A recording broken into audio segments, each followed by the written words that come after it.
Disinformation. He called it disinformation. He said these are falsehoods. But the truth is that most of the issues that Kenyans are talking about are issues that have been proven beyond reasonable doubt. For example, the president was told and was aware that Kenyans had rejected the Adani deal. The Adani deal for the Jomo Kenyatta International Airport, where he was leasing the airport for 30 years and giving ownership to a foreigner at 20% of the airport. He said he was right on track, he insisted, he was consistent, until when Adani was finally indicted by the US is when he pulled back and said now he is cancelling the deal. Yet he had been told from the very beginning. So what we are seeing is a president who does not listen to the people, who does not care about what the people are going through, because he is talking about an economy that is doing very well. If you listen to him yesterday, you would think ni kama huko London, ni kama hauko Kenya.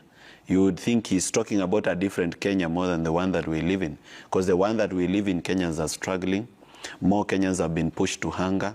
Many more businesses have closed.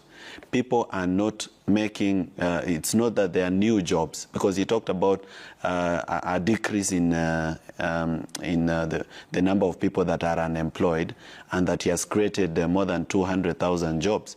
But the truth is that many more companies have been closing down. Just recently, G4S company announced that it was going to fire some of its workers because of harsh economic times in Kenya. And many more companies have done that. That there are many, many more companies that have fired people in Kenya, and therefore people are not gaining employment. They are losing employment. So probably our politicians and our leaders in Kenya, they need a touch with reality, because they seem to be very disjointed with the reality of the true situation of what Kenyans are going through. I saw him talk about the agricultural sector, maize, sugar, and coffee doing better, when we all know that it is doing worse, that we have not yet gotten the guaranteed minimum returns. Then we still have a problem with middlemen. We still have a problem with the imbalance of trade, where exports have decreased. The exports of agricultural produce that we used to take outside have decreased, and now we are importing food that we never used to import before. He is talking about the housing program. I call it the avoidable housing program. He calls it the affordable housing.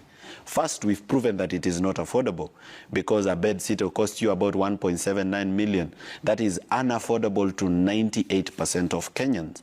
So is he serving the 2% or serving the 98% that cannot afford the affordable housing? He's building the affordable housing on public land. That is another question about the ownership under the law of the Public Assets and Disposal Act, whether you can actually own a house on public land. That's a question they've been unable to answer.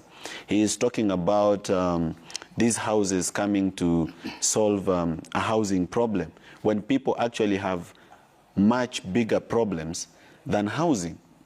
He's talking about,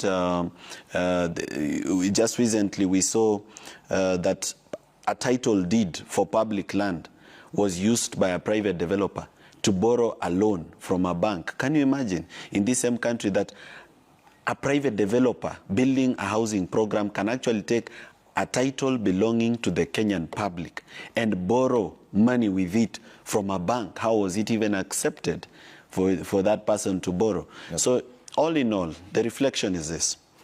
We had a Jamuhuri Day. It was supposed to celebrate the independence of Kenyans, independence from disease, independence from bad governance, independence from colonialism. But now we are talking about neo-colonialism.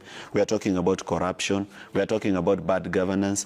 All over Kenya, most Kenyans did not turn up for Jamuhuri. Yeah. They did not attend those celebrations. And that is because they have no faith and no trust in this government. Okay. And the earlier they leave, the better. But they are forcing themselves on Kenyans, so we wait to see. Okay.